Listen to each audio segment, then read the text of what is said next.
Assalamualaikum warahmatullahi wabarakatuh.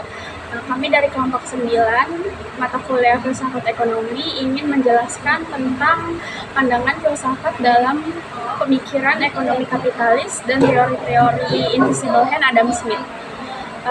Anggota kelompoknya ada saya sendiri, Nisha Rahma, dan teman saya Fabian Fantu, dan saya Siti Manasa. Langsung saja, yang pertama, pandangan filsafat dalam pemikiran ekonomi kapitalis mencerminkan landasan filosofis yang membentuk pemahaman dan praktik kapitalisme.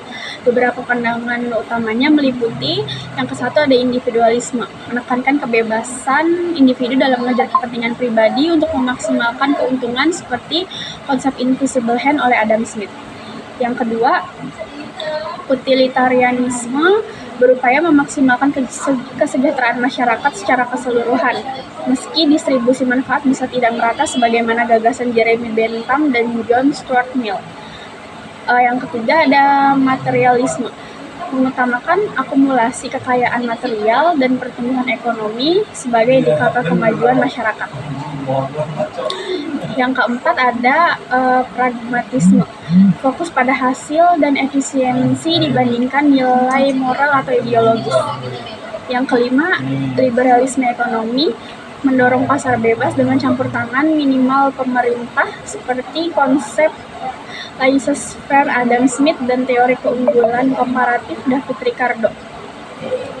Lalu yang keenam ada konsumerisme, menganggap konsumsi barang dan jasa sebagai tujuan utama ekonomi dan sumber kebahagiaan seperti pandangan Jean Baudrillard tentang masyarakat konsumen. Selanjutnya ada teori invisible hand oleh Adam Smith, menjelaskan bahwa dalam pasar bebas keputusan individu yang didasarkan pada kepentingan pribadi dapat secara tidak langsung menguntungkan masyarakat secara keseluruhan melalui mekanisme pasar. Adapun elemen kunci teori ini. Yang pertama, kepentingan pribadi. Produsen berusaha memaksimalkan keuntungan, sementara konsumen mencari produk berkualitas dengan harga terjangkau. Dan yang kedua, ada persaingan, yang merupakan mendorong inovasi, efisiensi, dan harga yang wajar, sekaligus mencegah monopoli. Dan yang ketiga ada mekanisme harga. Ketika harga naik saat permintaan meningkat, mendorong peningkatan produksi, sebaliknya penurunan permintaan menurunkan harga dan produksi. Dan yang keempat ada alokasi sumber daya. Pasar bebas secara alami mengarahkan sumber daya ke penggunaannya yang paling produktif tanpa campur tangan pemerintah. Dan selanjutnya ialah penerapan dalam ekonomi kapitalis. Yang pertama ada pasar bebas. Pasar bebas ialah harga ditentukan oleh permintaan dan penawaran tanpa intervensi pemerintah. Yang kedua, desentralisasi, yaitu keputusan dibuat oleh individu atau perusahaan berdasarkan informasi lokal. Yang ketiga, inovasi dan pertumbuhan, yaitu pencarian keuntungan yang mendorong inovasi dan pertumbuhan ekonomi. Yang keempat, minimalisasi peran pemerintah, yaitu pemerintah hanya menjaga hukum dan melindungi hak milik tanpa mengganggu efisiensi pasar. Selanjutnya, implikasi etis. Yang pertama, distribusi kekayaan tidak merata, yaitu ketidakadilan ekonomi menciptakan kesenjangan sosial. Yang kedua, eksploitasi tenaga kerja. Kondisi kerja buruk dan upah rendah sering terjadi terutama di negara berkembang.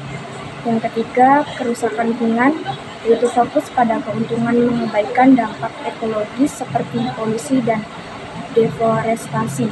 Yang keempat, pengabaian kesejahteraan sosial. Tanpa intervensi pemerintah, kesejahteraan kolektif seperti pendidikan dan kesehatan sering diabaikan. Kurangnya tanggung jawab sosial dan peningkatan individualisme dalam kapitalisme. Yang pertama, kurangnya tanggung jawab sosial. Pelaku ekonomi sering mengabaikan kontribusi sosial seperti filantropi atau JCR dengan keyakinan bahwa pasar akan mengatur keseimbangan secara alami. Yang kedua, peningkatan individualisme. Fokus kapitalisme pada kebebasan individu dan kepemilikan pribadi dapat melemahkan nilai komunitas, solidaritas, dan kerjasama, mengancam ikatan sosial yang penting bagi harmoni masyarakat. Jadi kesimpulan dari materi yang kita sampaikan adalah kapitalisme dan teori invisible hand membawa manfaat berupa inovasi, produktivitas, dan kesejahteraan material, namun juga memunculkan dilema etis terkait ketimpangan sosial, tanggung jawab lingkungan, dan pengabaian nilai komunitas. Hal ini menuntut keseimbangan antara pertumbuhan ekonomi dengan keadilan sosial, tanggung jawab lingkungan, dan kepedulian kolektif. Cukup sekian yang dapat kami sampaikan, kurang lebihnya mohon maaf. Wassalamualaikum warahmatullahi wabarakatuh.